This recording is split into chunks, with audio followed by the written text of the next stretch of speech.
My wife slept with my best friend, while I was 1,200 miles away keeping the lights on, and every single person in my family knew before I did.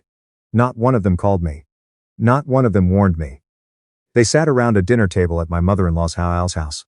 I found out later there were 9 of them in that room. And they decided together what to do about the man who had no idea his life was being rewritten without him. Their conclusion was that I needed to understand. That people make mistakes. That love is complicated. That my wife was going through something. That my best friend had always been like family anyway. So, maybe it didn't have to mean what I thought it meant. So I gave them what they earned. Not a scene. Not a confrontation in someone's driveway. Not a lawsuit or a restraining order or a midnight call full of things I would regret saying. I gave them the one thing nobody expected. I left, quietly, completely, without explanation. And 18 months later, they are still trying to figure out which direction I went. My name is Tad. I was 31 when it happened. I worked in subsea pipeline engineering. The kind of job most people don't know exists until a news anchor explains what went wrong under the Gulf of Mexico. My company sent me to field sites in Louisiana, Texas, and sometimes Alabama. 3-4 weeks out, 1 week home. Rinse, repeat. It was good money. It was the reason we had the house, the 2 cars, the savings account that made my wife feel safe. My wife's name was Iris. We had been together since our mid-20s, married for 3 years when everything dissolved. She was a graphic designer, worked from home, made good work, had good clients, needed nobody's help professionally. But somehow needed more than I knew how to give her personally. That is what I understand now. At the time, I just thought we were busy people who loved each other, and were figuring out how to do that while also being tired all the time. My best friend's name was Beck. We had been friends since college. I was in engineering. He was in business. We had been roommates for 2 years, had done road trips, had helped each other move 3 times, had stood beside each other at weddings.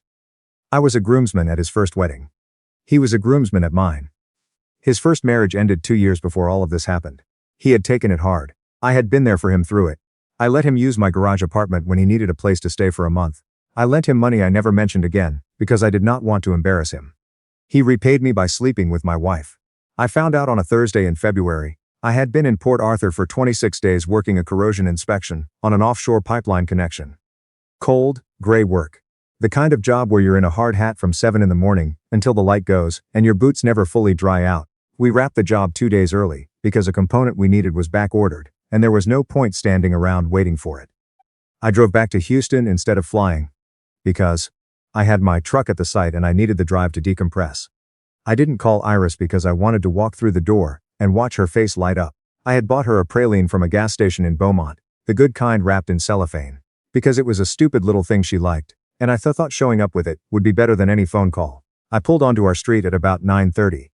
The porch light was on. Iris's car was in the driveway. Beck's Tacoma was parked right behind it, engine cold, no one in it. I didn't pull in. I drove past, parked 2 houses down, and turned off my headlights and sat in the dark in my truck with the engine running and the heat on. Your brain does a thing when it gets close to something it doesn't want to know. It becomes a defense attorney. Beck's truck was there because something was wrong with the faucet again, the one in the hall bathroom I had been meaning to fix. Or he was dropping something off. Or Iris had asked him to look at the gutters. Or he had locked himself out of his apartment, and she was the closest person. Or there was a reason that did not require me to consider what I was already considering. I sat there for an hour and 40 minutes. At 11:15 the front door opened. Beck walked out first. He was in his jacket, keys in hand. Iris came out behind him. She was wearing the gray cardigan I had given her for her birthday, unbuttoned, and she crossed her arms against the cold and leaned against the door frame the way she was standing. The way she smiled at something he said at the bottom of the steps. The way he turned back and touched the side of her face with one hand before he got in his truck. It was not the touch of someone who had just helped with a faucet. She stood in the doorway and watched until his taillights disappeared around the corner. Then she went back inside. I sat in my truck until 1 in the morning. I did not cry. I did not get out. I just sat there while the heat ran, and the street went completely quiet. And something in me got very still in a way I did not recognize. Like a gear disengaging. Like a machine that decides to stop before it breaks. By the time I drove to a Marriott off the 610 loop, I understood one thing clearly. If I walked through that door tonight, I would get tears. I would get apologies. I would get the version of events they had already practiced in their heads. I would get managed. I did not want to be managed. I wanted the truth, all of it, before they had any warning to shape it. So I checked in under my name, paid cash for 2 nights, went upstairs, and became a different version of myself. The next morning, I went home like nothing had happened. Iris was at her desk with her coffee. She looked up when she heard the door and made a sound of genuine surprise. Came over and hugged me, said she had missed me. Said the house felt different when I wasn't in it. She smelled exactly like she always did. I hugged her back. I told her I'd finished early. That was the first time I understood what control actually felt like. Not the kind you perform. The kind that lives underneath feeling. I stayed home for 5 days and I investigated. Our joint checking account first. I knew what our regular expenses looked like. There were cash withdrawals I did not recognize, not enormous but consistent. 40 here, 60 there. The kind of amounts that read as nothing individually until you line them up. There were also 2 Venmo payments to Beck that Iris had marked with a pizza emoji.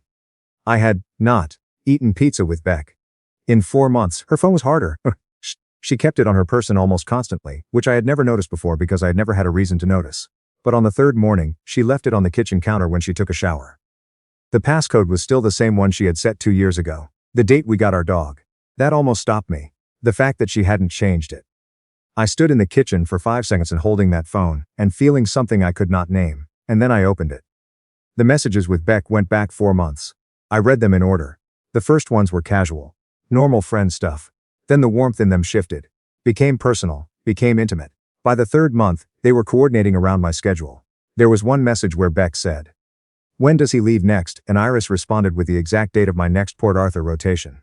That sentence, "When does he leave next?" Like I was a weather pattern to plan around.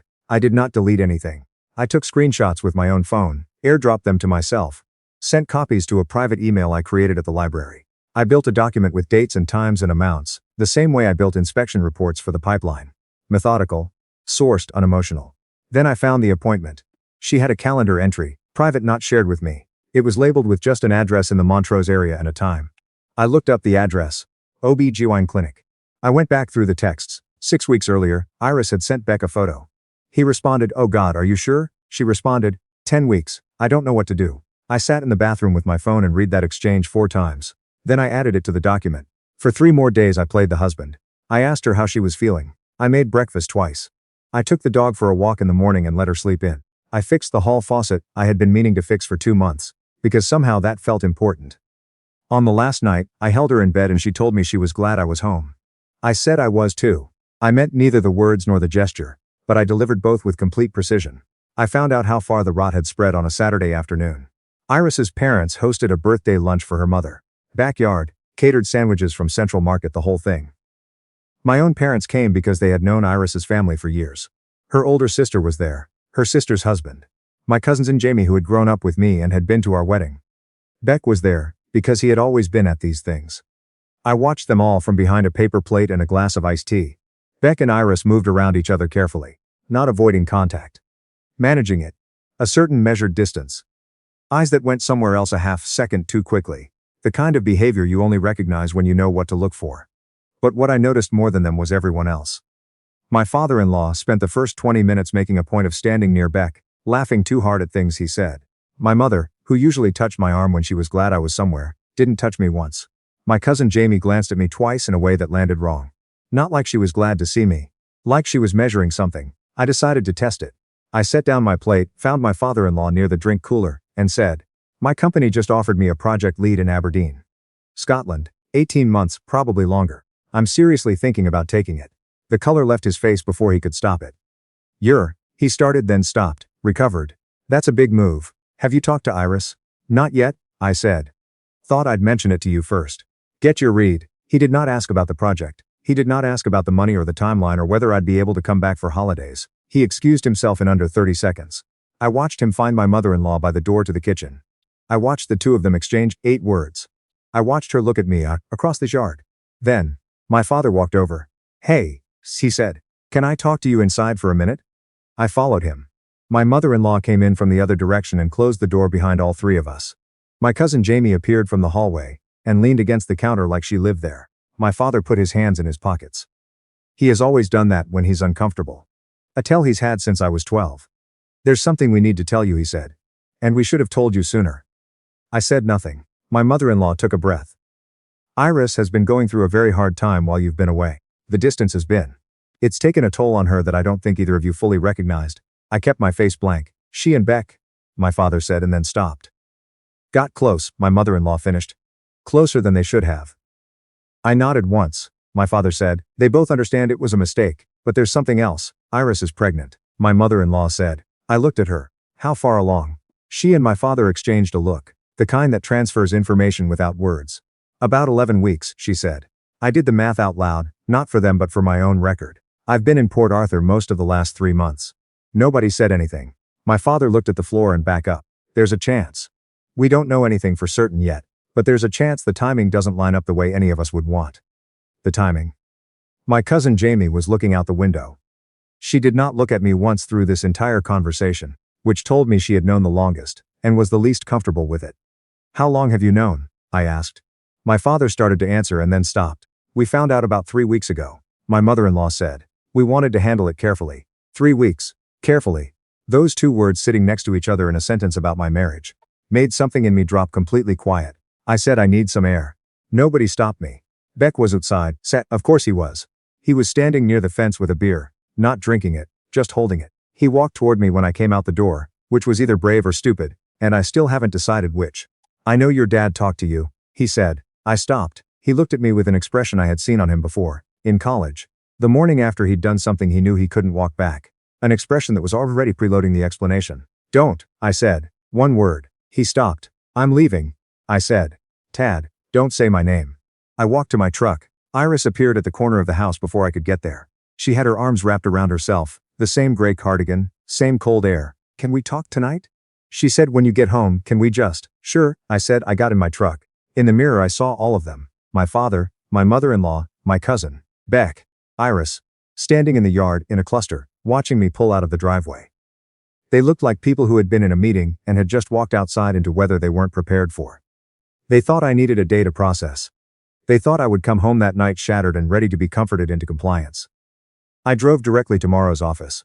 Morrow was my college roommate. Before Beck was. He had gone to law school while I went into engineering. He handled estate disputes, and business litigation, and a steadily growing number of divorces, which he approached with the particular competence of someone who had watched too many people make expensive mistakes. He was not related to me, not connected to Iris, not connected to Beck, not in any room where any of these people had ever made decisions about my life.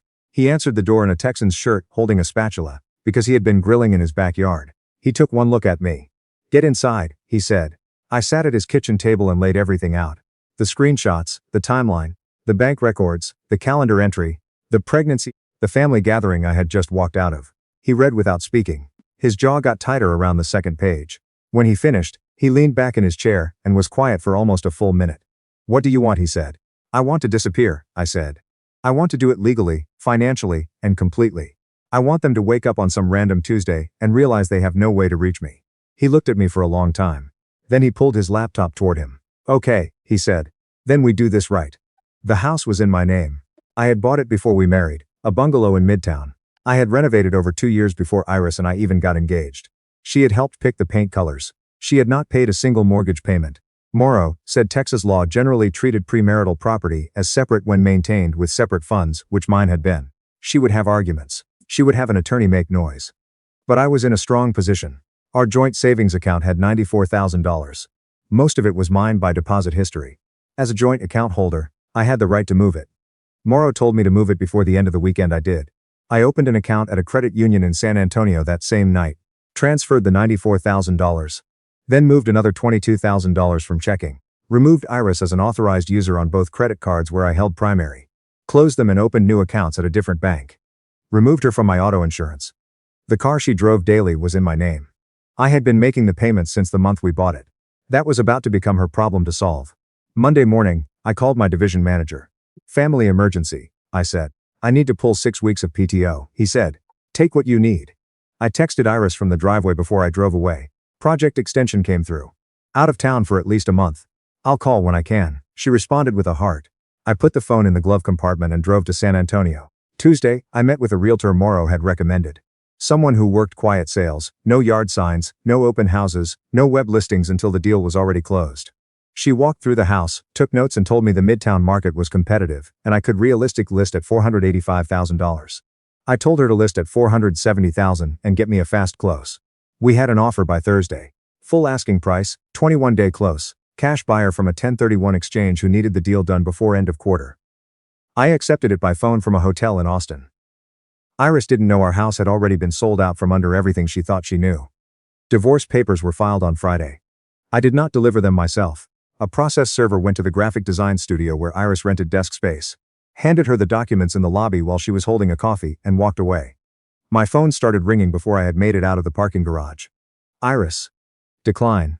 Iris again. Decline. My mother. Decline my father. Decline Beck then. My mother-in-law. Decline my cousin Jamie. Decline. 31 missed calls by 9 that night. I did not listen to a single voicemail. I had already bought a new phone. New number. New carrier. I kept the old phone charged and in the hotel nightstand, not because I planned to use it, but because I wanted to see what a sealed room sounded like from outside. Wednesday of that week I called my division manager again. Is there anything international right now? I said. Anything long-term? He was quiet for a moment. We've got a subsea inspection contract, starting up in Western Australia. Perth-based, but the field work is offshore. 12-month minimum, probably 18. You'd be living in Fremantle, I'll take it. I said. We haven't even discussed comp. Whatever the rate is, I'll take it. A pause. You all right, Tad? I just need to work, I said. 2 days before I had to be in Perth, I went back to the house for the last time. Not to confront anyone, not to gather meaning. I had one bag of clothes and a Pelican case with my work equipment already in the truck. I went back for my grandfather's tools, a set of hand planes and chisels he had left me, and the hard drives from my home office that I hadn't wanted to send through the mail. It was a Sunday. Iris was not there. She had moved most of her personal things out already. According to Morrow, I walked through each room once. The kitchen where we had made Thanksgiving dinner for 16 people. The back room I had converted into her studio with new lighting and a custom desk I had built myself. The hallway where I had hung a level to make sure the art was straight, and she had laughed at me for caring that much. I did not feel what I expected to feel. I felt the particular hollowness of a place that has already decided to be something else. I left a handwritten note on the kitchen island. House closes in 14 days. Make arrangements. No signature. I drove to the airport at 4 in the morning. Western Australia was not a comfort.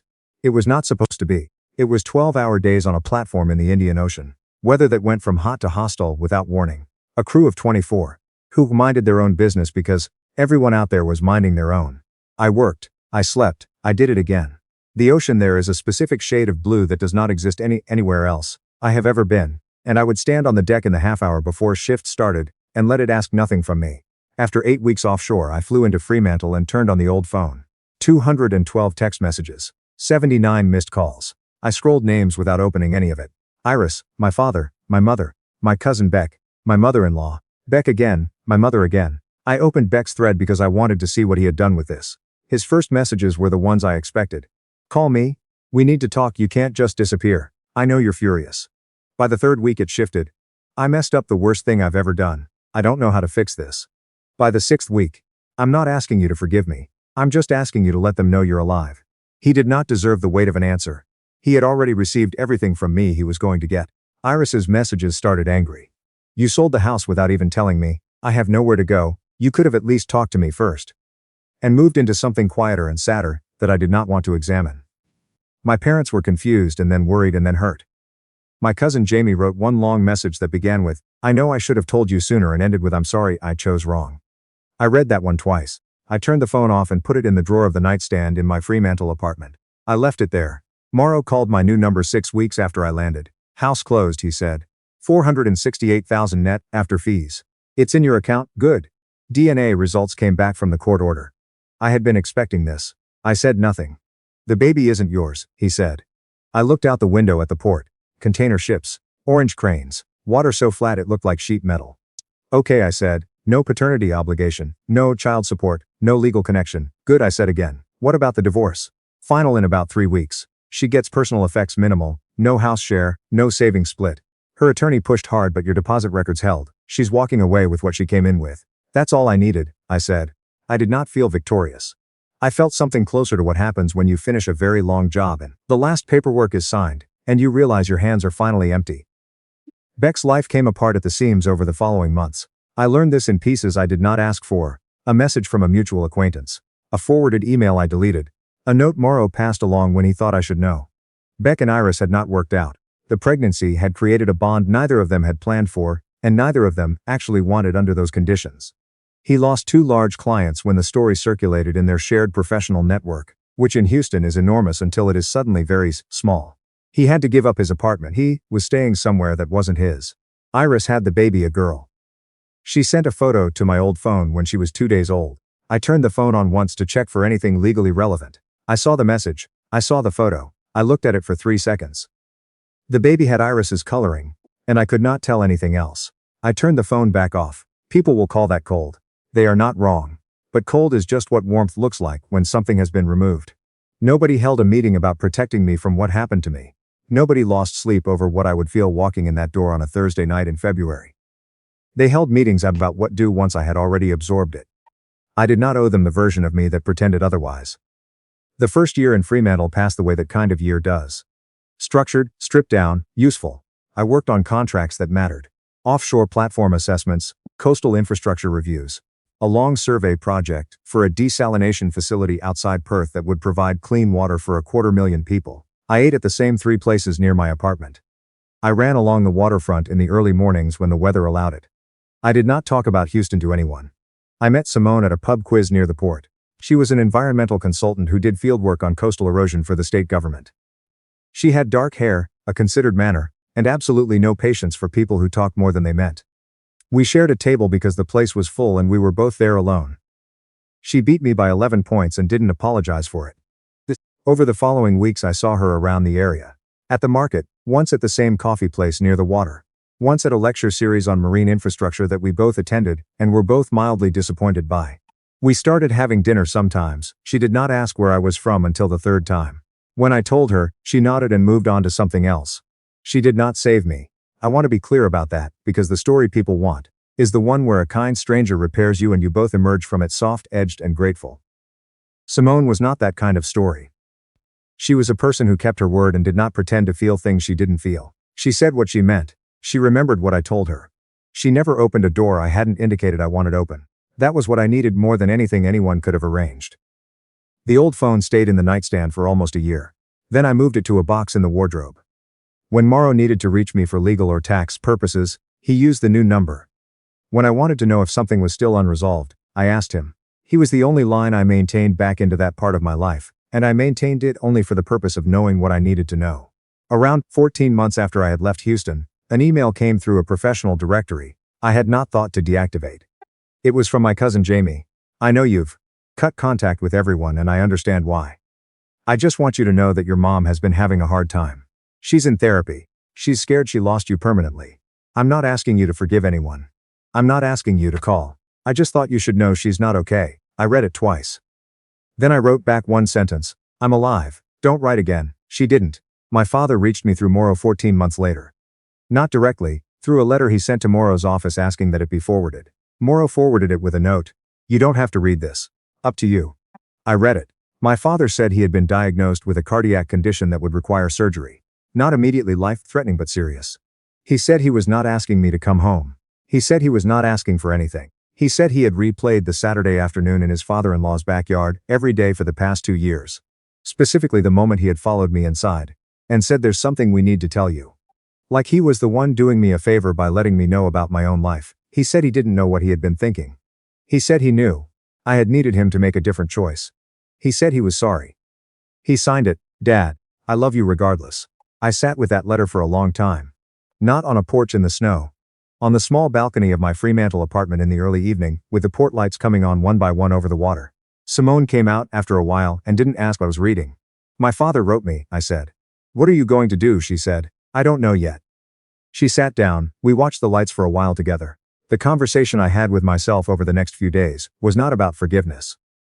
I want to be precise about that because the word gets borrowed constantly to mean something it is not. Forgiveness, in most people's usage, means return to what we had. Pretend the thing happened differently. Let me stop feeling guilty because you've agreed to stop feeling hurt. That is not forgiveness.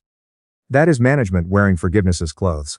What I was actually deciding was whether showing up for someone who was sick meant I was giving something back, or simply going through emotions that would reopen things I had sealed. My father had made a choice. He had sat in a room with people who were deciding what to do about my marriage. And he had been a participant in that decision. He was not an innocent bystander who happened to find out at the same moment I did. He knew. He managed. He brought me into a kitchen and delivered the news like he was doing me a favor. The letter was real. I believed the letter. I believed he was sorry. Believing someone is sorry is not the same as needing to witness that sorrow in person for it to count. I wrote back once. 1 page, handwritten, Mailed to his address in Houston. I know you're sorry. I believe you are. I'm not coming home, and that won't change with illness. Not because I want you to suffer. Because I've built something that belongs entirely to me and I'm not willing to dilute it.